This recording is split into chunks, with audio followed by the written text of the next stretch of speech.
lagi Bapak Ibu bersama saya. Bagaimana kabar Anda hari ini? Mudah-mudahan saya doakan dalam keadaan sehat walafiat. Amin ya rabbal alamin. Terima kasih Bapak Ibu, selamat bergabung. Tentu bagi teman-teman yang baru menemukan channel ini, silakan di subscribe terlebih dahulu. Bagi yang belum subscribe, di like, komen, dan di share. Semoga apa yang disampaikan ini bermanfaat Bapak Ibu. Izin ya Bapak Ibu ya, kali ini saya akan coba untuk memberikan satu judul barangkali, satu tema. Ini kunci sukses menjadi guru masa kini. Nah, jadi ini saya akan sampaikan langkah-langkah menjadi guru sukses. Insya Allah Bapak Ibu, ini saya berbagi pengalaman bagaimana sih sebenarnya menjadi guru yang sukses. Sukses dalam arti baik saat mengajar, sukses pada saat mendidik ya. Sebab tugas guru pada dasarnya hanya ada dua, mengajar dan mendidik Bapak Ibu.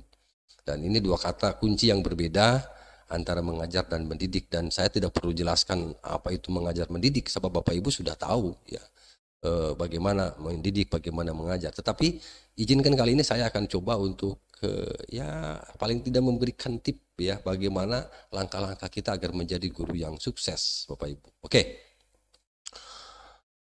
Kita tahu bahwa guru itu adalah sebuah idola, harus menjadikan sebuah idola. Bintangnya di kelas Bapak Ibu, karena akan menjadi pusat perhatian anak. Sehingga istilah guru itu sering kita katakan digugu dan ditiru ya. Digugu dan ditiru artinya kalau digugu itu adalah ucapan-ucapannya digugu, kemudian ditiru adalah sikap dan perilakunya, begitu Pak Ibu ya. Jadi sekali lagi arti digugu dan ditiru ya.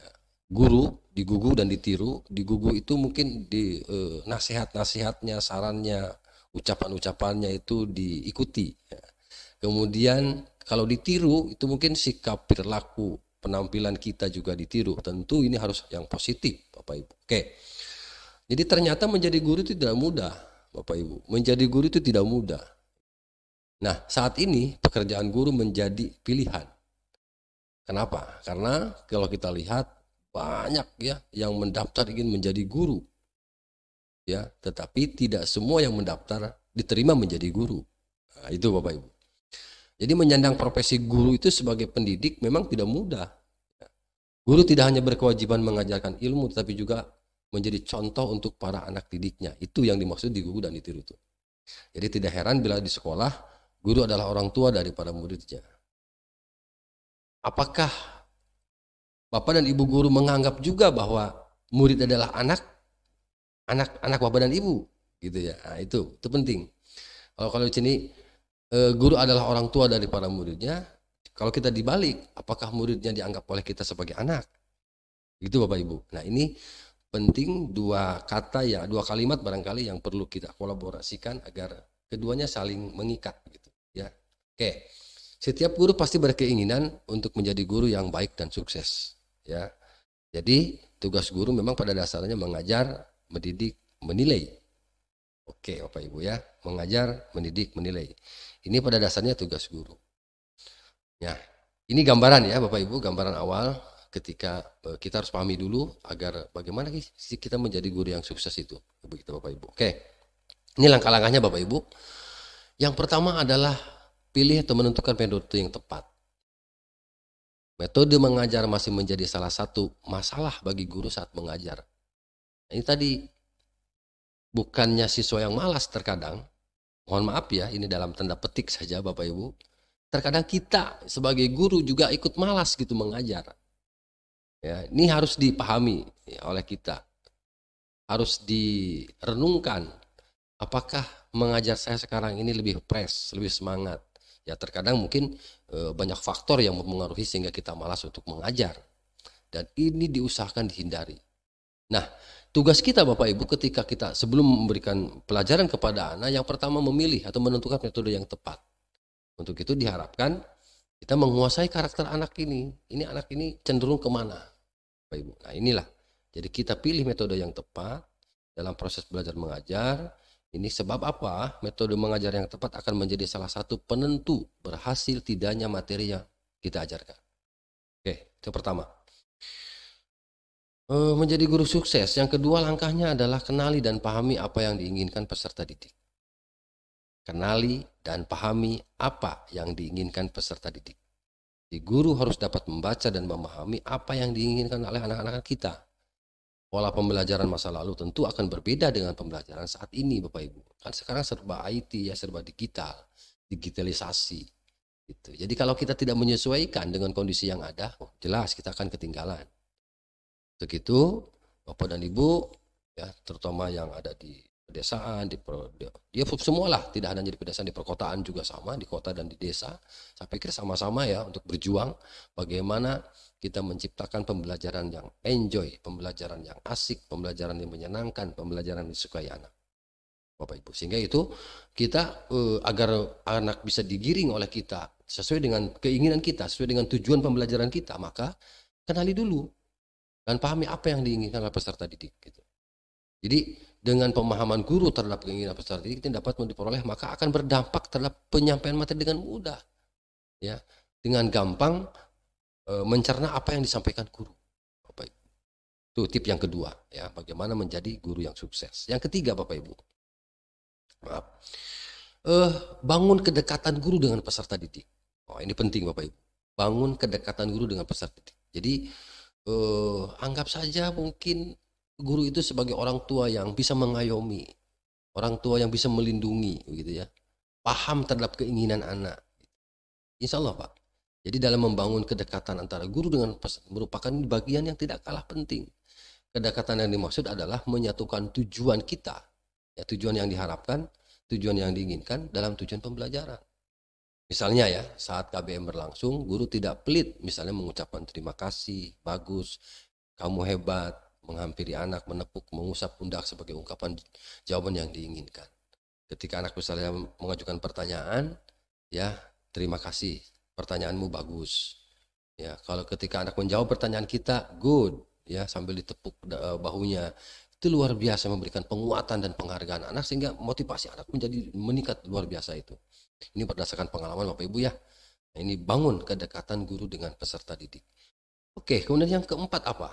Pembaharuan setiap waktu. Jadi kita jangan monoton begitu Bapak maksudnya. Jadi pembaharuan dalam proses pembelajaran mutlak dilakukan. Untuk apa? Menghindari rasa bosan dan jenuh ya peserta didik. Metode pembelajaran, kemudian pendekatan yang kita gunakan, perilaku terus kita perbaharui guna mengupgrade ilmu materi yang guru sampaikan kepada peserta didik. Apalagi zaman sekarang Bapak Ibu ya serba mudah, serba banyak dan gampang ditemukan. Mencari referensi materi-materi yang kita sampaikan sangat mudah, sehingga itu manfaatkan. Digitalisasi kita manfaatkan, ya. Kita rajin browsing misalnya di Google materi-materi yang update, materi-materi yang sesuai dengan apa yang kita sampaikan, itu akan sangat membantu sekali. Nah, ini yang dimaksud dengan pembaharuan setiap waktu Bapak Ibu, ya. Jadi kalau kita flashback ke belakang, menjadi guru sukses, ya insya Allah menjadi guru sukses, baik itu sukses dalam mengajar maupun mendidik. Yang pertama tadi, pilih menentukan metode yang tepat, kenali dan pahami apa yang diinginkan peserta didik, kemudian bangun kedekatan guru dengan peserta didik, kemudian pembaharuan setiap waktu. Oke. Yang berikutnya, berikan apresiasi, penghargaan Bapak Ibu, itu penting. Jadi penghargaan tidak selalu benda, saya sampaikan. Jadi penghargaan, apresiasi itu tidak mesti berwujud gitu ya Bapak Ibu, tetapi dengan ucapan, ya, dengan kata-kata kita, misalnya perilaku pujian, ucapan kita itu sangat luar biasa pengaruhnya terhadap anak Bapak Ibu. Untuk itu diharapkan jangan pelit lah ya, untuk belajar mengapresiasi pendapat, gagasan, ide anak itu, ya, kita berikan dengan ucapan dan perilaku dan pujian. Jadi memberikan penguatan dan penghargaan sekecil apapun akan sangat membantu untuk membangun dan meningkatkan gairah serta semangat siswa untuk belajar. Intinya adalah kita jangan pelit untuk mengungkapkan rasa bangga pada peserta didik kita. Tentu harapan kita akan muncul kepercayaan peserta didik. Rasa optimis itu akan muncul ya dengan kemampuannya. Itu Bapak Ibu, ini penting. Nah Bapak Ibu, yang keenam sekarang. Menciptakan suasana kelas yang menyenangkan. Menciptakan suasana kelas yang menyenangkan. Jadi jangan ada intimidasi atau paksaan atau tekanan di dalam kelas. kita bagaimana agar kelas ini bergairah, bagaimana agar kelas ini ramai untuk anak berdiskusi, ya, kemudian saling bertanya, kemudian saling memberikan gagasan, ide dan lain-lain. Artinya metodenya variatif Bapak Ibu lah, intinya begitu ya. Metode yang kita gunakan variatif. Bagaimana misalnya kita akan mengharapkan anak ini lebih kreatif di dalam hasil temuan, mungkin penelitian atau observasi, ya, seperti itu. Bagaimana agar anak ini mampu melakukan sesuatu, yang menunjukkan sesuatu, mungkin demonstrasi metodenya. Ini masih banyak cara Bapak Ibu, metode pendekatan yang kita gunakan, sehingga diharapkan guru mampu menguasai itu, didaktik metodik mengajarnya Bapak Ibu. Jadi jangan jangan malas kita untuk membaca lah intinya Bapak Ibu. Yang penting saya pikir saya mohon maaf ini, saya bukan menggerui ya Bapak Ibu, sekali lagi mohon maaf ini bukan menggerui, tetapi mengingatkan kembali bagaimana sih kita akan menjadi guru yang sukses itu, seperti itu. Oke. Bapak Ibu, yang ketujuh nih, menjadi contoh model. Lah itu yang saya katakan tadi. Ya, digugu. Guru itu harus digugu dan ditiru. Artinya kata-katanya dituruti, digugu, sikap dan perilakunya ditiru. Ya. Jadi guru harus menjadi model atau contoh bagi peserta didik. Ya. Kan tidak sedikit anak-anak mengatakan, andai aku dewasa, aku ingin menjadi seperti Pak Anu, begitu. Andai aku nanti dewasa, insya Allah aku akan menjadi guru seperti Ibu Anu. Itu anak menilai kita Bapak Ibu. Pakaian kita, ucapan kita, perilaku kita itu akan dicontoh oleh anak. Untuk itu hati-hati Bapak Ibu. Oke? Kemudian yang ke-8, bersikap fleksibel. Saya katakan tadi, tidak kaku kita menjadi guru, ya. Agar guru tidak kaku, harus luas, memahami apa yang diinginkan peserta didik. Ini penting Bapak Ibu. Jadi kalaupun pertanyaan anak itu salah, tetap kita hargai. Ya, dengan keberaniannya anak sudah mau bertanya juga luar biasa. Nah, dari kesalahan pertanyaannya itu nanti kita bisa arahkan. Ini penting Bapak Ibu ya. Jadi sepele tapi ini luar biasa menurut saya. Ya, apalagi kita sebagai guru ya, yang menghadapi anak-anak yang masih kecil misalnya, yang masih muda-muda, ini sangat sensitif ya ketika kita berikan arahan. Nah, karena sensitif, kalau kita berikan arahan yang positif, insya Allah hasilnya juga akan baik. Kemudian peka terhadap progres dan proses. Jadi setiap anak pada dasarnya memiliki kemampuan dan pemahaman yang berbeda-beda. Nah, ini yang dimaksud dengan bagaimana kita memahami anak, memahami karakteristik anak, memahami perilaku dan sikap anak. Mungkin termasuk dapurnya anak kita pahami dulu. Ya, berangkat latar belakang ekonomi anak didik, peserta didik kita itu akan berpengaruh juga, gitu Bapak Ibu. Nah, sehingga bagaimana kita menyatukan perbedaan karakteristik tadi di dalam kelas. Ya, kemudian kita satukan agar menjadi satu tujuan sesuai dengan yang kita inginkan, insya Allah Bapak Ibu. Nah, itulah perlunya kecerdasan, perlunya pemahaman, kompetensi kita yang kita miliki. Oke. Barangkali itu ya yang dapat saya sampaikan Bapak Ibu. Mohon maaf.